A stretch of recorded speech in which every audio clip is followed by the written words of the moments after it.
Well, 2 years and counting, it has been an epic bull run from the depths of the economic crisis. But Charles Nenner, one of the world's leading market analysts, says the bears are preparing to tear out of hibernation. Okay, so bears red in the claw. Is that going to be what we're headed for? I don't know. He says a brutal bust is ahead for the markets, with the Dow eventually diving all the way down to 5,000, which is more than 1,500 points lower than the bottom we hit 2 years ago today. Charles is the president and founder of the Charles Nenner Research Center. He joins us now to explain his very gloomy forecast. Well, let's not start to be very gloomy. What happened was we went long in 2009, the first quarter, and we had an upside price target of 1356 on the S&P. So we're getting close. So I told my clients and pension funds and big firms and hedge funds to almost go out of the market, so almost totally out of the market. It doesn't mean we go down immediately. It can take a couple of months. And if we would close above 3056, which I don't think, then I'm going to change my mind. So we're pretty close, about 1% away.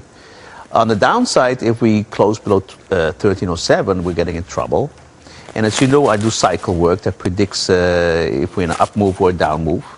And it looks reasonably stable at the moment. So what I think is that most of 2011, the gains have been taken. So why did Carl Icahn get out so quickly? Yeah, he got out yesterday out of that hedge fund and essentially returned the money to the investors. Yeah, what do you was make that of a mistake? him? Yeah, he's turning in his suspenders. What do you make of that? I wasn't in your competition in another network and asked me that question.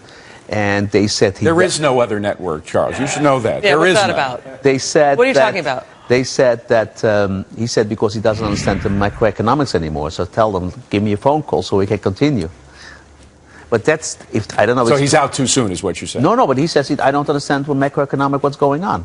Well, I think, too, with him, he was saying, like, look, only 25% of my investors are putting fees back toward me, and, you know, why not just give the money back? He's been at it for 5 decades. But what do you think? All right, I'm not so sure people would buy your totally bearish dropping to 5,000. But the question I think they might have is, what would trigger it? Would it be an oil shock? Would it be inflation, an interest rate spike, or what? Last time I was on this only network that yes. Yes. It was from London. And they kind of finished it depressed, so I don't want to depress you, but I also do war and peace cycles. And it shows that we're going to have a major war starting the end of 2012, 2013. And I think that's going to do it. Wow. Well, the bears have not always been right, of course, over the past year and a half. There have been a lot of underestimating of how powerful earnings would be. That's where bears came up short themselves. They really underestimated the degree to which corporations and companies would be able to earn from consumer drive. They underestimated that. Did you as well? No, because I don't so much look at it.